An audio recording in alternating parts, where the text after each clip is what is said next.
درسقرآن.com کے عزیز ساتھیوں، ہمیں دنیا کی تاریخ میں انسانی معاشروں کے حالات میں دو قسم کے لوگ نظر آتے ہیں، ایک عقل والے اور ایک دل والے۔ عقل والے وہ ہیں جو ہر چیز میں مفادات کا سودا کرتے ہیں، جو ہر چیز میں نفع و ضرر کا خیال رکھتے ہیں، اور نفع و ضرر سے مراد بھی دنیا کا نفع و ضرر ہے۔ بڑی عقل مندی اسی کو سمجھا جاتا ہے کہ آپ دنیا کے لحاظ سے فائدہ حاصل کر لیں اور نقصان سے بچ جائیں، یہ ہے عقل کا راستہ۔ لیکن اس کے ساتھ ایک چیز اور ہے، اس کے مقابل بھی آپ کہہ سکتے ہیں، وہ ہے دل والوں کا راستہ۔ دل والوں کا راستہ کیا ہے؟ آج کل کی زبان میں تو دل والے وہ ہیں جو مجنوں ہیں، جو عاشق ہیں، جو کسی کو ایک نظر دیکھتے ہیں اس پہ نثار ہو جاتے ہیں، اور اس کے لیے اپنے گھر بار کو، والدین کو، معاشرے کو، سب کو داؤ پہ لگا دیتے ہیں، وہ دل والے ہیں۔ لیکن ایسا نہیں ہے۔ اسلامی نقطۂ نظر سے جب آپ دیکھتے ہیں، شرعی نقطۂ نظر سے آپ دیکھتے ہیں، تو آپ کو حقیقت سمجھ میں آتی ہے دل والے کہتے کسے ہیں۔ قرآن کہتا ہے فَإِنَّهَا لَا تَعْمَى الْأَبْصَارُ وَلَكِن تَعْمَى الْقُلُوبُ الَّتِي فِي الصُّدُورِ۔ سورہ حج میں حق تعالیٰ فرماتے ہیں کہ وہ آنکھیں اندھی نہیں ہوتی، بلکہ وہ دل اندھے ہو جاتے ہیں جو سینوں میں ہیں۔ کیا مطلب؟ حقیقت آگہی وہ آنکھ سے نہیں ہے، حقیقت آگہی وہ صرف کان سے نہیں ہے، حقیقت آگہی صرف حواس خمسہ سے نہیں ہے۔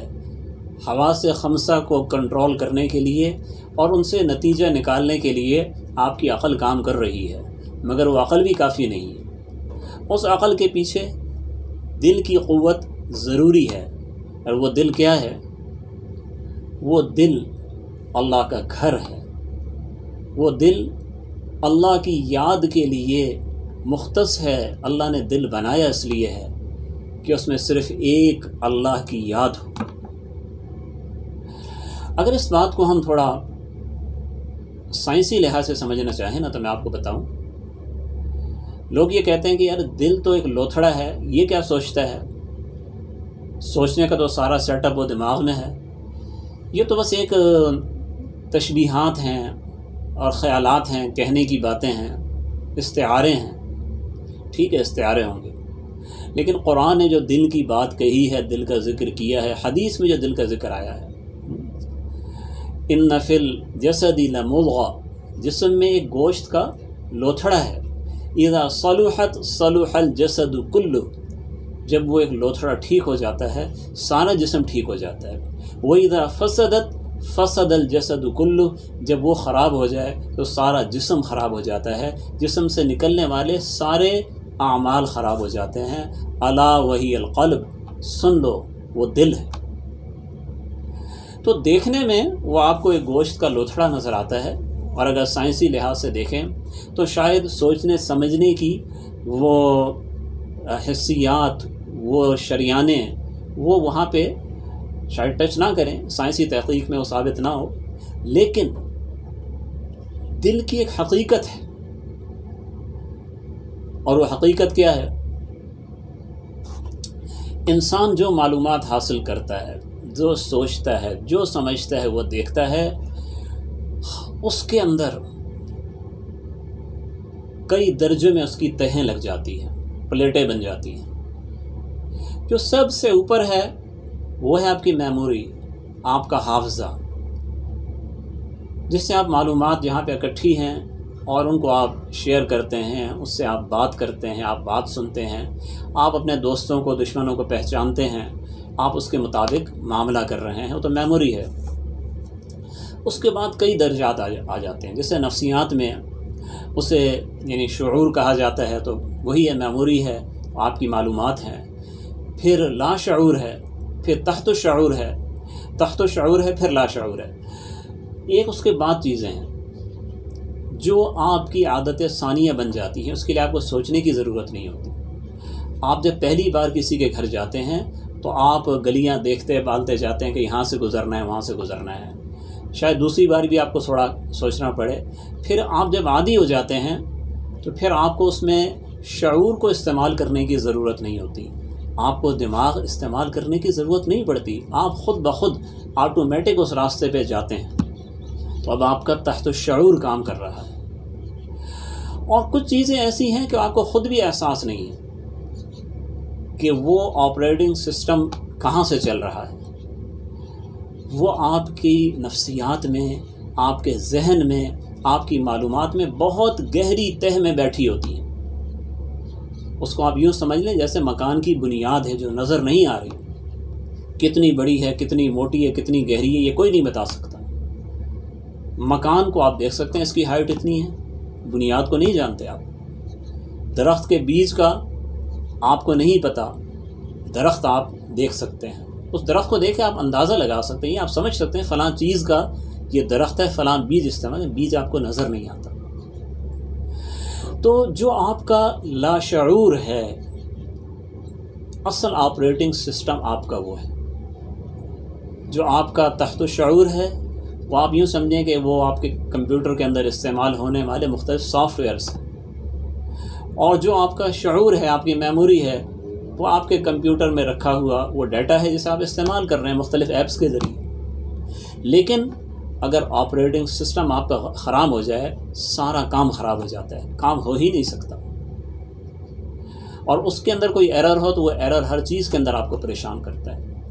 تو وہ انسان کا جو بنیادی آپریٹنگ سسٹم ہے، وہ جسے لاشعور کہا جاتا ہے، جو آپ کی حقیقت میں معلومات کا بہت ہی بنیادی مرکز ہے، اور جو بنا ہے بہت سارے واقعات، بہت سارے حوادث، بہت سارے سانحات اور بہت سارے تجربات میں خوب رگڑائی اور پسائی ہونے کے بعد وہ چیز بن گئی ہے. وہ آپ کا مزاج بن گیا، اور آپ کے جذبات کا براہ راست اس سے تعلق ہوتا ہے. اسے آپ لاشعور کہہ لیں، اسے آپ دل کہہ لیں، اسے آپ معلومات کی بنیاد کہہ لیں. آپ چلتے اسی کے اوپر ہیں.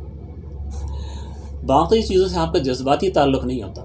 لیکن جو چیز آپ کے دل میں ہے، جو آپ کے لاشعور میں ہے، جو آپ کی شخصیت کی بنیاد میں بیٹھی ہوئی ہے، اس سے آپ کا جذباتی تعلق ہو جاتا ہے. آپ بہت سے لوگوں کو جانتے ہیں، لیکن کسی کی وفات پہ آپ کو کوئی دکھ نہیں ہوتا، ایک معمول کی بات ہوتی ہے. اور کسی کی وفات پہ آپ کو پریشانی اور تشویش ہوتی ہے، فکر ہوتی ہے. اور کسی کی موت دہلا دیتی ہے، ہلا دیتی ہے، انسان یقین نہیں کر پاتا. یہ وہی لوگ ہیں کہ جن سے آپ کا دلی تعلق ہے، اور اس دلی تعلق کے پیچھے کوئی کہانی ہوتی ہے، کوئی واقعہ ہوتا ہے، کوئی حادثہ ہوتا ہے، کوئی اچھی یادیں ہوتی ہیں. تو کہنے کا مقصد یہ ہے کہ انسان کے لیے ضروری ہے کہ وہ اپنے دل کی اصلاح کرے، وہ اپنے بنیادی آپریٹنگ سسٹم کی اصلاح کرے.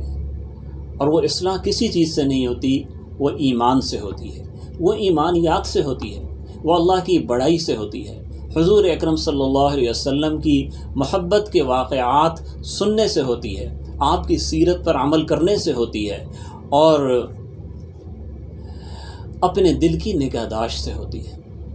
صوفیاء کرام کے ہاں ایک بات مشہور ہے کہ جو دم غافل سو دم کافر. یعنی اگر انسان کا جو سانس وہ اللہ کے ذکر سے غفلت میں گزر گیا، وہ صوفیاء کے ہاں گویا ایسا ہے کہ وہ اس نے کافروں سے ملتا جلتا ٹائم گزارا ہے. اس لیے کہ کافر بھی غافل ہوتا ہے، اللہ کی یاد اسے بھی نہیں ہوتی.